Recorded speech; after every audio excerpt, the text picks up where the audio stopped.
Oke, pagi semuanya. Kita bahas yang pertama terlebih dahulu mengenai, potensi hasil dari RDG terlebih dahulu ya, sebentar. Jadi nanti tanggal 22, tanggal 23, Bank Indonesia akan melakukan rapat Dewan Gubernur dan normalnya kita akan dengar hasilnya itu berarti tanggal 23. Eee, Normalnya juga kita akan dengar di sesi kedua market ya. Jadi harusnya pasar akan mulai bereaksi, di hari Rabu ya, di tanggal 23. Nah, pertanyaannya adalah, kira-kira akan ada perubahan atau tidak dari sisi, suku bunga acuan? Kemungkinan besar nggak ada perubahan ya my friends ya, dan saat ini kan berada di angka 5,75%.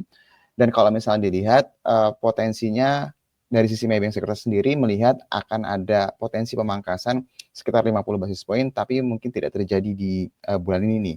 Dan kalau misalnya dilihat salah satu dasar kenapa Bank Indonesia itu kemungkinan besar tidak melakukan pemangkasan, karena kalau misalnya my friends perhatikan, salah satu yang menjadi, hal yang membuat dari sisi Bank Indonesia itu tidak akan tergesa-gesa ya melakukan pemangkasan suku bunga, itu pasti dari salah satunya terlihat dari, pergerakan nilai kurs ya. Jadi kalau misalnya Mas perhatiin, sejak kita libur lebaran kemarin itu, rupiah itu belum sepenuhnya menguat secara signifikan, meskipun kalau misalnya kita lihat, secara indeks dolar atau DXY itu kecenderungan justru malah mengalami pelemahan ya. Jadi, kemungkinan besar BI akan menjadikan salah satu alasan nilai kurs yang belum sepenuhnya menguat ini atau masih sangat volatile ini untuk menjaga, suku bunga acuan di kisaran 5,75%.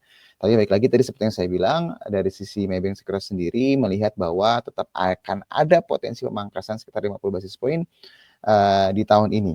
Nah, pertanyaannya adalah kira-kira gimana impact-nya ke IHSG? Kalau dilihat pasar sepertinya sudah melihat antisipasi tanda kutip tidak terjadinya pemangkasan suku bunga ya. Jadi kalau toh pun nanti diumumkan seharusnya tidak ada sesuatu yang sifatnya mengejutkan gitu loh. Jadi, pasar seharusnya sudah price in lah. Pasar mungkin akan lebih fokus ke emiten-emiten tertentu yang memang punya cerita sendiri atau yang memang mau rilis laporan keuangan di kuartal, 1 ini nih my friend. Seperti kita ketahui bahwa kuartal 1 itu deadline-nya di bulan April ini. Jadi kalau boleh dibilang, kira-kira gimana arah IHSG menjelang, rapat, Dewan Gubernur? Seharusnya IHSG kecenderungannya sudah terefleksi potensi tidak ada pemangkasan suku bunga atau mungkin stay ya di 5,75%. Jadi, akan lebih banyak driver-nya tuh dari rilis laporan keuangan kuartal 1 atau mungkin, dari sisi narasi-narasi yang lainnya. Itu yang pertama dari sisi IHSG. Nah, yang